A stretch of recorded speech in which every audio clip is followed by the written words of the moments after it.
Hi there.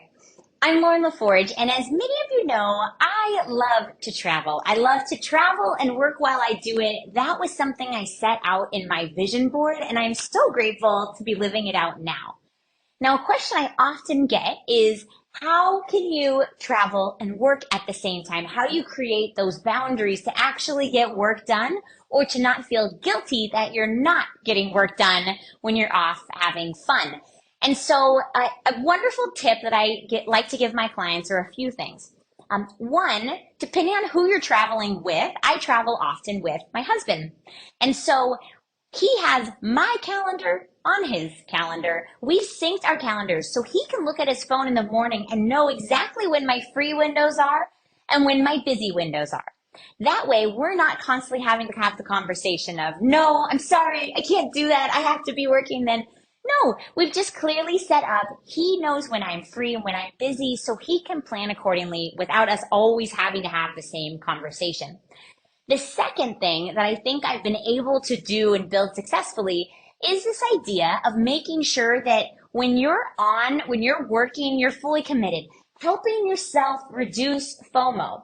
So that means often is making a good schedule for the day. In the morning, where I am right now in South America, I have about 5 hours free in the morning that I can go off and have adventures. I typically wake up early, bike to the beach, play with our son at the beach, get back home, bathe him, put him to sleep, and then I start work.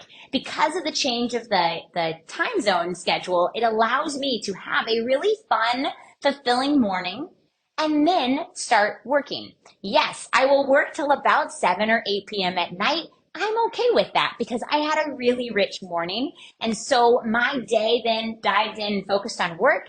Doesn't feel like I'm missing out because I already had a very fun day. So that is a helpful tip, is make sure that you planned your day accordingly so you do get to have ways to experience the beauty and the adventure of where you are without sacrificing the time you need to put in to keep your business healthy and running.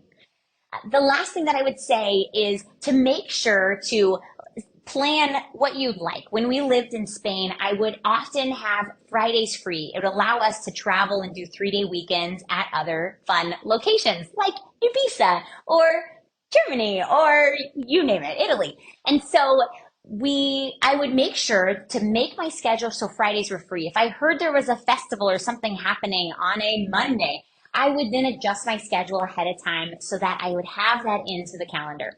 So sometimes taking the time to think through, ideally, what do you want? I'm someone who loves to watch the sunset. The sunset is a sacred time of day for me. And so I have that blocked in my calendar that no one can book a meeting with me during sunset, wherever I might be that week or that day. So that changes on my calendar depending on where I am, but I've carved out that time and pre-blocked it so that my schedule works around the things that I want to do.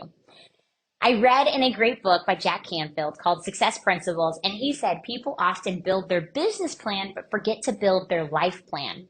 And so in this way, you are building your life schedule before you're building the business schedule for the week. So you can enjoy the adventures you want to have in the location that you're at without missing out or sacrificing things you need to accomplish in work. We can do both. Let your affirmation be both and not either or. Let's build the ideal life and business you want that allows you to have adventures and achieve great stuff along the way. If you have any other questions, please reach out on this. This is a topic I'm very passionate about because I think it's important that we can have our cake and eat it too. We can have adventures and still build great businesses. All right, good luck putting some of these techniques into practice.